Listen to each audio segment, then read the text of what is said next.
She was just a young woman from a quiet town, with dreams too big for the life she was born into. When Amira stepped off the plane into the golden heart of Dubai, she felt like she had crossed a threshold into a different reality, a world shimmering with possibility. What she didn't know was that fate had already inked her name into a story so twisted, so deeply layered, that even the brightest lights of the city couldn't mask the shadows that would follow. Amira met Kareem Al-Fahd at a private charity gala. He wasn't like the other men in the room. Yes, he was wealthy, impossibly so, but there was a quiet grief in his eyes, a kind of loneliness money couldn't fix. Their conversation began with a toast and ended with a promise. Within weeks, they were inseparable. The city whispered about them, the mysterious billionaire and the foreign girl with the quiet charm. Their wedding was nothing short of a spectacle, held in the dunes under a starlit sky. Camels adorned in gold, violins playing traditional melodies, and guests flown in from all corners of the world. Amira wore a gown woven with real pearls, and Kareem looked at her like she was the only woman in existence. But then, on the very next morning, everything shattered. Kareem was found dead in his private suite. No signs of trauma. No known illness. Just gone. Amira sat on the silk-covered bed, stunned, her wedding henna still fresh on her hands, her eyes blank with disbelief. His family, powerful and silent, quickly took control of the narrative. The news was discreet. Whispers of heart failure, genetic condition, stress. But Amira wasn't convinced.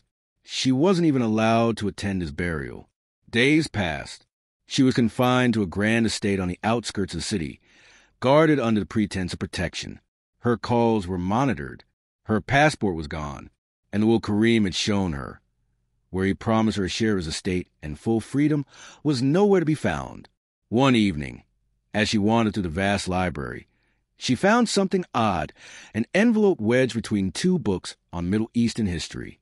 It was addressed to her in Kareem's handwriting. Asterisk if you're reading this. Something has happened to me. Don't trust my uncle. And don't believe what they say.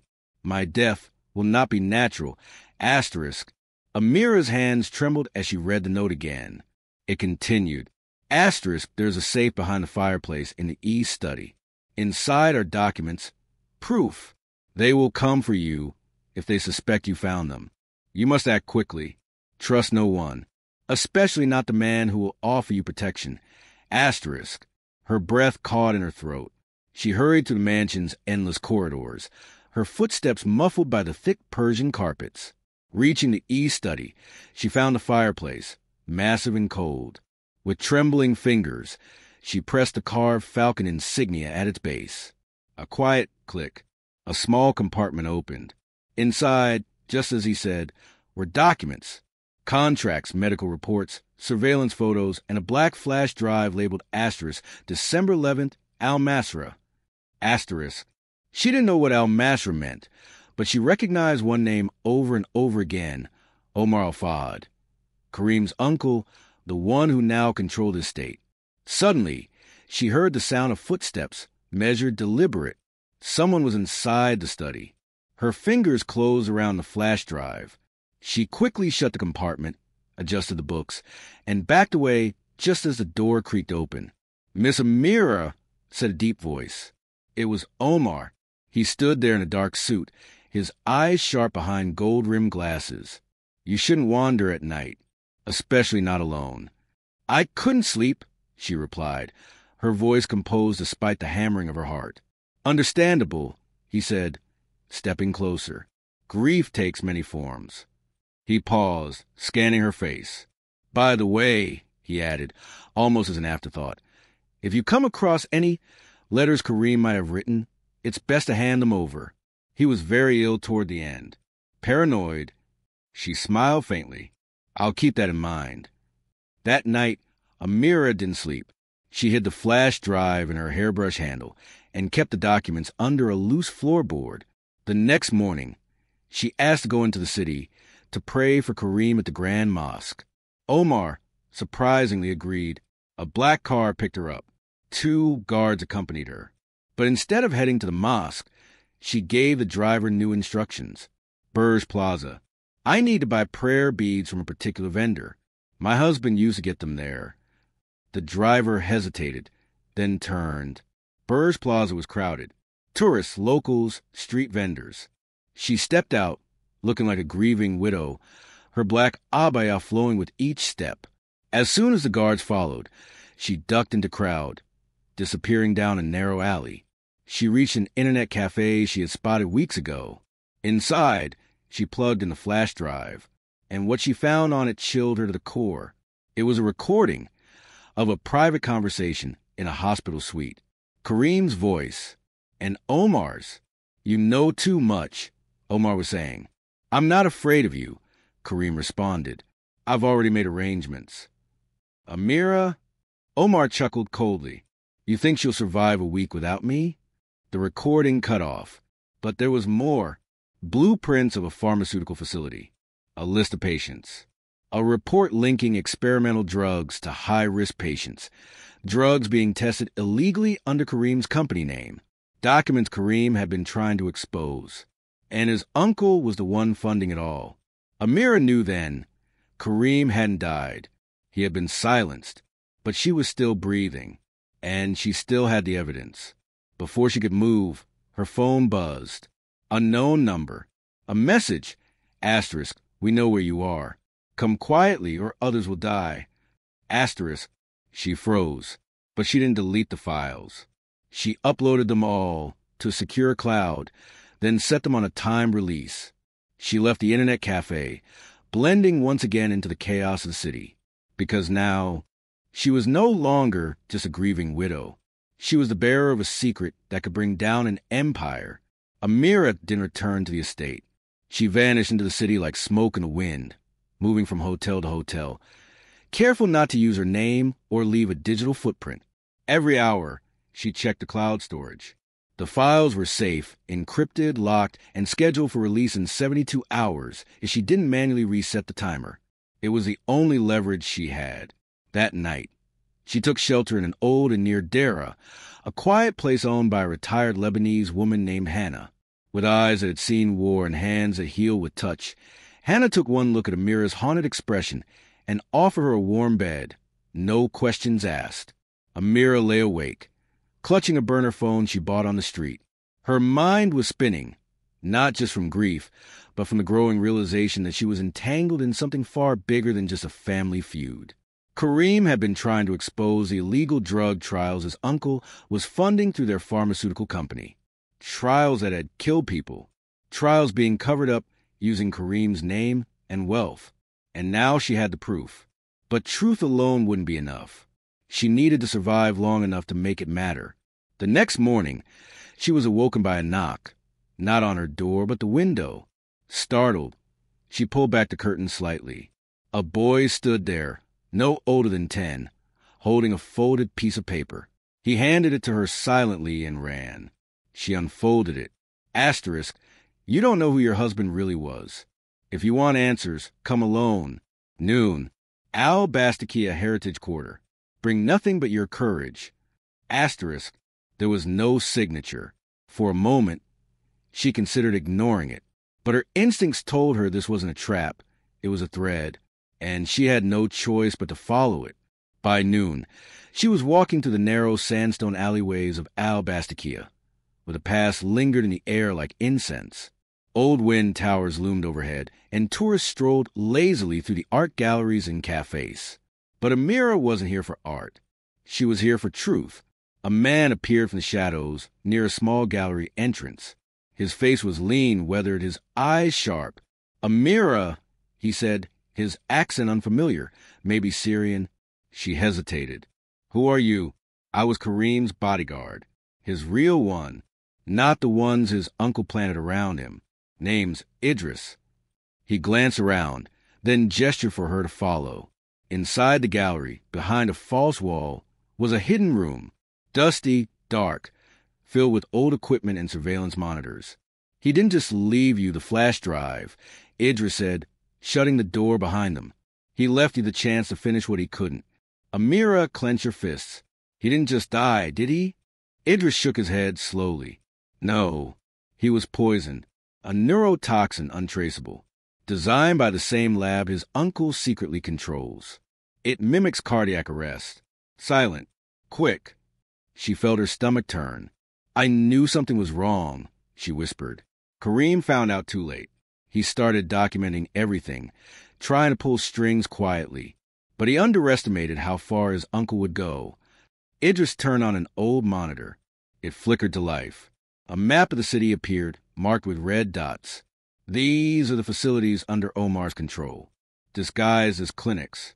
They're experimenting on migrant workers, people who won't be missed. Amira stared at the map. And no one is stopping him?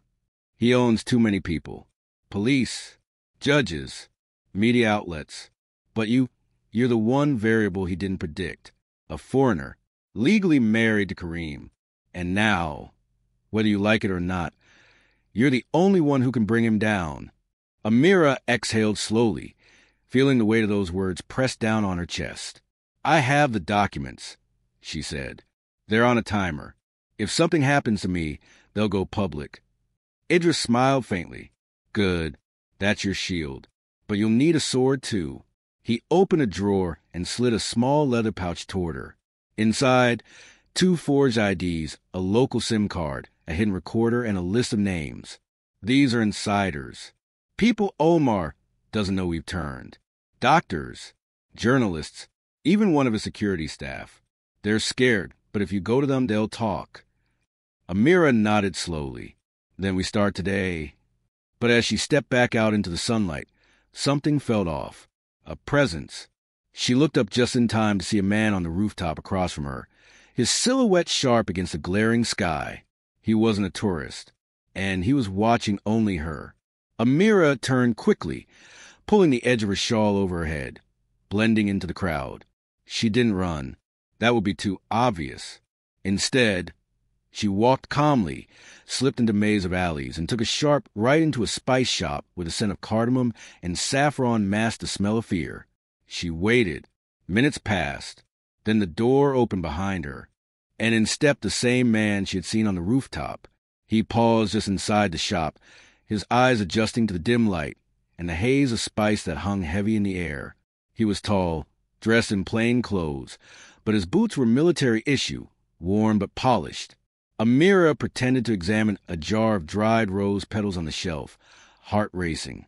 She could feel his eyes scanning the room, calculating, measuring. The shopkeeper, an elderly man with a white beard and thick glasses, greeted him in Arabic. "Can I help you, brother?"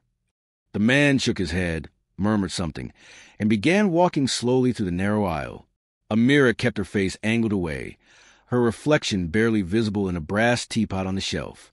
She adjusted her shawl again, subtly slipping her hand into her pocket where the recorder Idris gave her was hidden. Her fingers hovered over the record button. He stopped 2 feet away from her. "You dropped this," he said in a calm voice. She turned slowly. He held out a black hair tie, one she hadn't dropped. It was bait. "Thank you," she said quietly, taking it without meeting his eyes. "Funny thing," he continued, lowering his voice so only she could hear. "I was asked to find a girl matching your description. Said she was dangerous, a threat to national security. But the way I see it, she's probably just in the wrong place at the wrong time." Amira met his gaze for the first time. There was something in his eyes, not cold, not warm either, just sharp. A man who had seen too much, trusted too little. Someone who could go either way. "Then maybe you should let her disappear," she said calmly. "I could," he replied, stepping back half a pace. "But if I do, I'll need to know something first. Why does Omar al-Fahad want you dead?" She froze. "I didn't say it was Omar," she replied. He smiled faintly. "You didn't have to." For a long moment, they just stared at each other. Then he said, "Name Zaid. Used to work for Omar's security division. Got out 2 years ago when I realized he was using us to clean up his messes. People like me don't get second chances. But when I heard your name, I decided maybe I'd take the risk." Amira didn't trust easily, but she recognized when someone was speaking the truth, or at least when someone was too tired to lie. "Then help me," she said. Zaid nodded. "Let's get out of here first." They exited the spice shop through a back alley and merged with the mid-afternoon crowd. Zayd led her to an underground parking garage, where a dusty gray SUV was parked between two pillars. No license plate. He handed her a bottle of water and a pair of sunglasses. As they drove, Amira asked, "Why are you helping me?" He didn't answer at first. Then he said, "Omar killed someone I loved. Not as openly as he did your husband, but the same way, quietly, legally, through a loophole he bought." The silence between them settled like fog. They reached a safe house on the outskirts of the city, near the desert edge. A simple compound, beige walls, solar panels, no cameras. Inside, Idris was already waiting. "Good," he said as they entered. "You weren't followed." Amira handed him the recorder. He knew it was Omar. Zayd leaned against the wall. "She needs to disappear. Not hide, asterisk, disappear star. Change her name, her look, everything. If Omar even suspects she's alive, this whole plan will collapse. But not before we destroy the clinics," Amira said. "We release the files.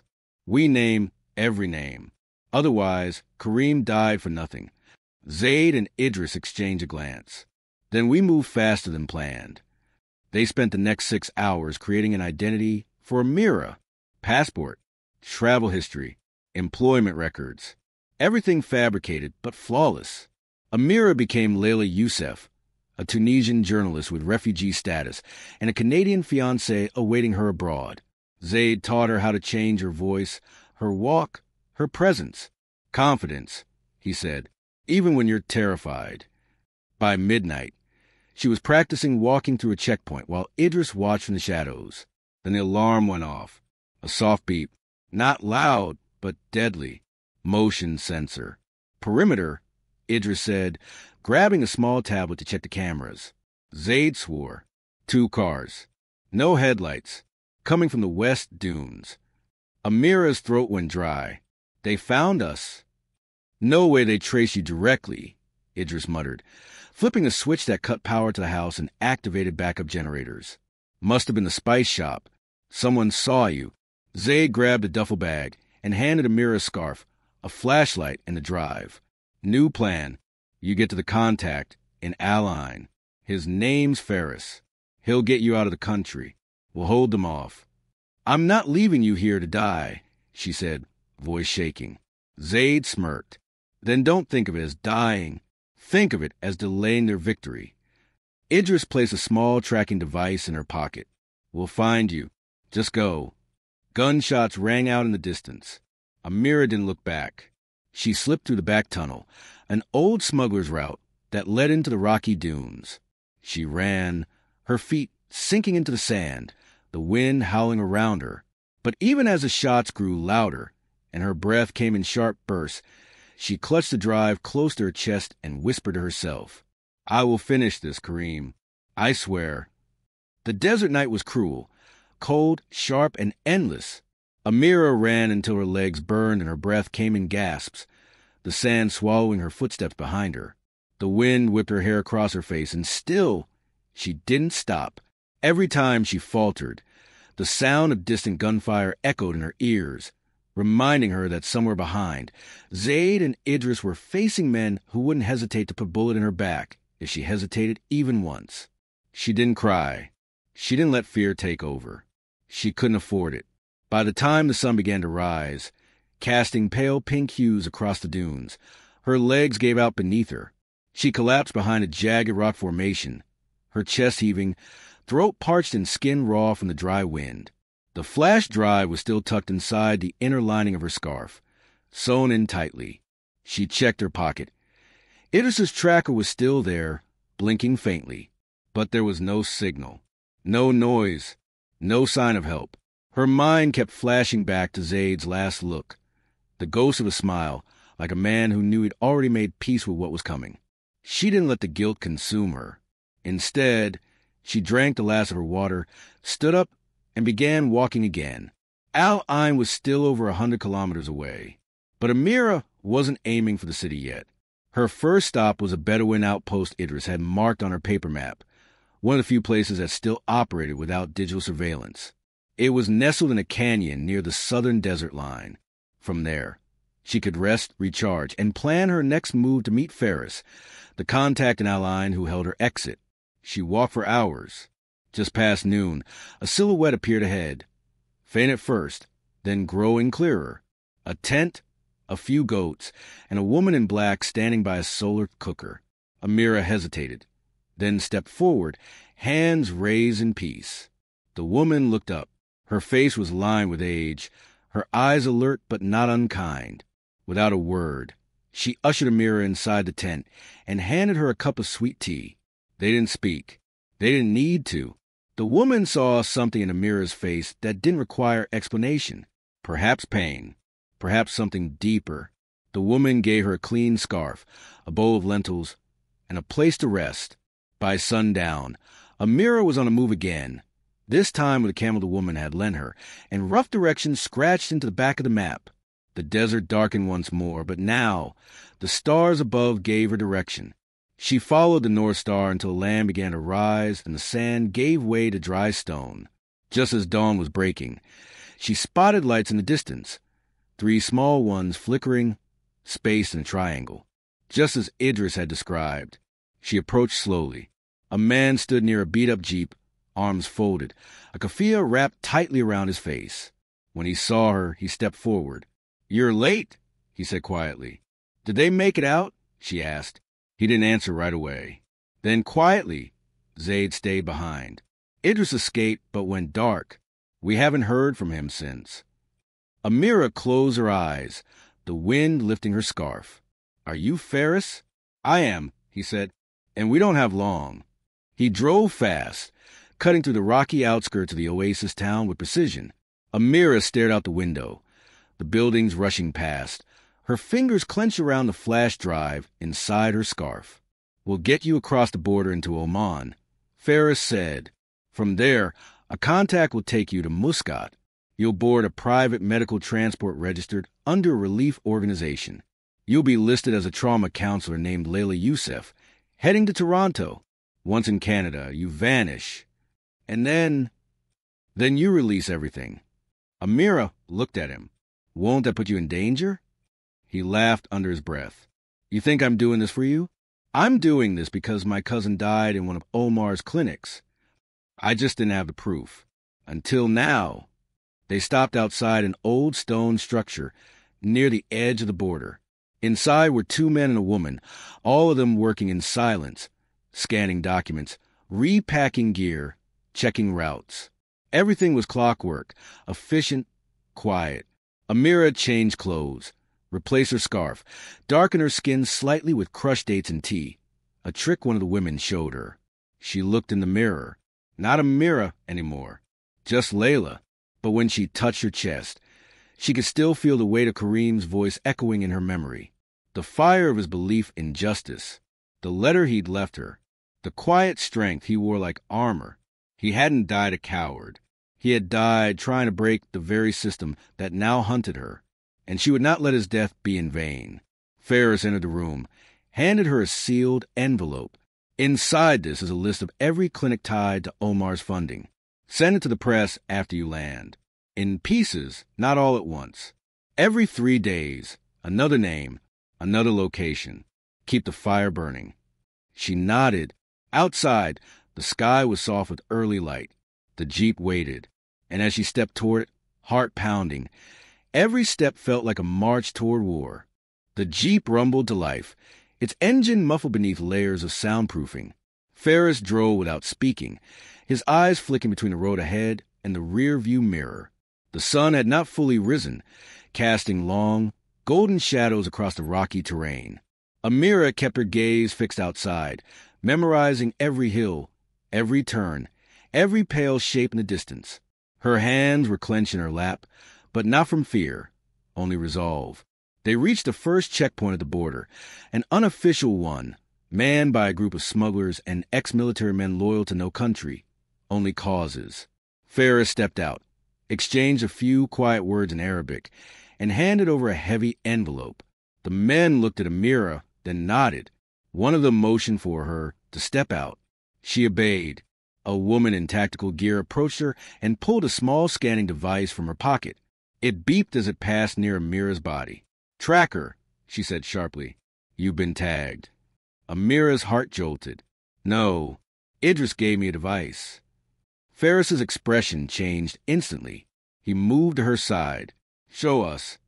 Amira reached into her pocket and pulled out the blinking tracker. The woman frowned. Not a locator.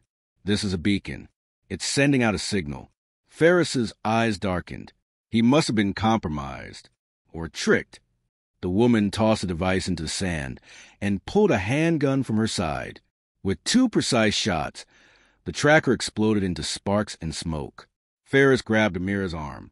We have to move. Now. They didn't take the Jeep.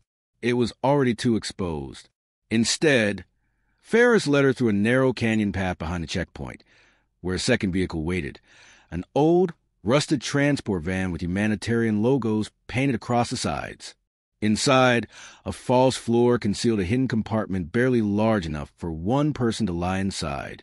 You'll ride here, Ferris said. It's only 40 minutes to the Oman border post. The real one. If they stop us, you don't move. You don't breathe. Amira nodded. No arguments. No hesitation. He helped her in, handed her a small oxygen mask, and secured the panel over her. Darkness surrounded her. The air cramped and metallic. Every bump in the road sent tremors through her bones.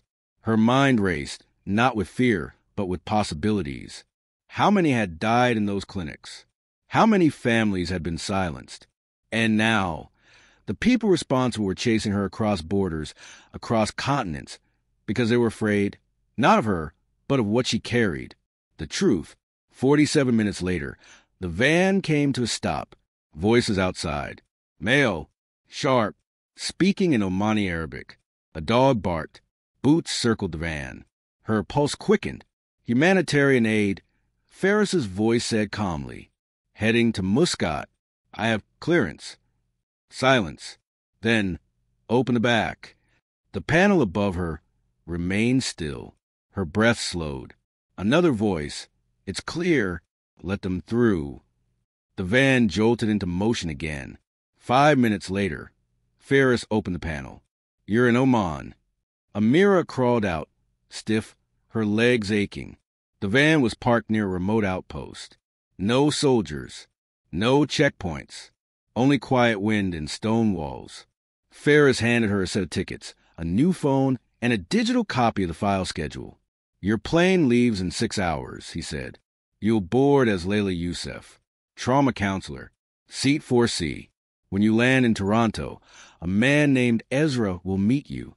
Gray coat, blue scarf. He's ex-intelligence. Trust him. Amira held out her hand. Ferris didn't shake it. He pulled her into a brief, tight embrace. End it, he whispered in her ear. For all of us. She nodded, and without another word, stepped into the waiting car that would take her to the Muscat airport. The flight was uneventful. She ate nothing, drank only water, and kept the flash drive pressed against her ribs. She watched the clouds drip below her and imagined Kareem's face in every one. When the plane touched down, the cold Toronto air hit her like truth, sharp, real, and awakening. She moved through immigration flawlessly, her new identity passing every scan and every question. Outside, just past the arrivals gate, stood a man in a gray coat and blue scarf, holding a tablet. He looked up and their eyes met. Layla, he asked softly. Yes, she replied. He gave a small nod. Follow me. We're secure. She followed him through the crowded terminal, across a side lot, and into a waiting car. Inside, the windows were tinted and the driver never spoke. Ezra turned to her. You have the files? She handed him the flash drive and a backup in the cloud, set to release every 3 days unless I log in. He smiled. Smart. We'll take it from here. But Amira shook her head. No, she said firmly. I want to be there. I want to see Omar fall. I want to see every name exposed. Every clinic shut down. I want to be more than just a courier. Ezra studied her for a long moment. Then quietly he said, All right, then welcome to the war. The press conference was held on a rainy Thursday morning in a modest hall tucked between office towers in downtown Toronto. Journalists from across the globe filed into the room, unaware that they were a moment away from witnessing the first crack in the armor of one of the world's most powerful and untouchable men. Amira stood behind the curtain, her heart steady, her expression unreadable. Gone was the frightened girl who had once stared out across the Dubai skyline, dreaming of love and belonging. In her place stood a woman forged by loss, betrayal, and fire, a woman who had seen death, heard the lies behind wealth and charm, and decided to stand in the middle of the storm rather than run from it. Ezra stood beside her, calm, silent. "Once this begins," he murmured, "there's no going back." "There's nothing back there worth going to," she replied softly. The moment arrived. She stepped onto the stage. Camera flashes blinked. Reporters murmured. Some recognized her. Some didn't. She looked at them, not with fear, but with purpose. "My name is Amira Al-Fahad," she began, her voice steady and clear. "I was married to Karim Al-Fahad, a man who, on the surface, seemed like a prince from a fairy tale. But beneath the gold and silk was a heart that beat for justice. He discovered crimes that were being committed in his name, crimes his own family had tried to bury beneath money and silence. And for that, he was murdered." There was a gasp across the room. Phones were raised. Live streams activated. Amira pressed a button on the remote. Behind her, a screen lit up. A map of facilities across the Middle East. Names, dates, victims, voices. One by one, the evidence spoke for itself. Karim's notes, the audio recording of Omar, the signed authorization for drug testing on undocumented workers, death certificates, patient records, every secret exposed. "They experimented on the vulnerable," she continued. "They used power to silence the poor. And when Karim tried to stop them, they silenced him too. But he left a trail, and I followed it. There was no grand applause, just silence, heavy, reverent. Outside, the rain intensified, but inside, a fire had been lit. The footage spread within hours, first across social media, then through major news networks. By evening, Omar Al-Fahad's private jet was denied entry into European airspace. By midnight, his accounts were frozen. The World Health Organization demanded an investigation. Human rights lawyers opened cases in 3 countries. And in a small flat in Toronto, Amira sat by the window, watching the skyline glitter in the dark. She was alone, but not lonely. Not anymore. The world was waking up. In the weeks that followed, protests erupted across multiple countries. Whistleblowers from Karim's company came forward, emboldened by her courage. Each release of data brought another wave of truth. Every 3 days, the world learned more about the doctors paid to look the other way, the officials bribed to remain silent, the clinics disguised as humanitarian projects that were really nothing more than human testing grounds. Karim's name was no longer spoken with scandal, but with honor. A foundation was established in his name, the Al-Fahad Trust, focused on protecting whistleblowers and offering legal aid to the families affected by illegal trials. Amira declined interviews. She didn't seek fame. She didn't need it. Her revenge was never in the headlines. It was injustice. Then, one morning, months later, she received a package. No return address. Just a small envelope, sealed with a familiar falcon insignia. Inside was a photo. Zaid, alive, scarred, bruised, standing next to Idris, also alive. The background was a refugee compound somewhere in northern Syria, from the look of it. On the back of the photo, a simple handwritten note. "You did it, and you're not alone." Tears welled in her eyes, but she let them fall. No fear, no shame, just gratitude. They had survived. So had the truth. The next day, she returned to the studio where she first held her press conference. The same podium, the same room. This time, she spoke to students, young journalists, aspiring advocates, people who believed stories could shape the world. "I didn't plan to become a voice," she told them. "I only wanted the truth. But the truth is like light. It can be blocked, hidden, buried. But once it breaks through, it never stops. Not if you carry it forward." A student raised her hand. "Would you do it again?" Amira smiled softly. "In a heartbeat." even knowing the pain, the danger, because some stories are bigger than fear. The camera captured her face, no longer haunted, but strong. The video went viral not because of scandal, but because of what it ignited: courage. Amira didn't vanish after that. She stayed visible, not as a celebrity, but as a mentor and advocate, a symbol of what happens when truth is chosen over comfort. And far away, in a high-security prison in Abu Dhabi, Omar Al-Fad watched her face on a small television in a cell. The world had forgotten him, but it would never forget her. His empire had crumbled, but her story had just begun.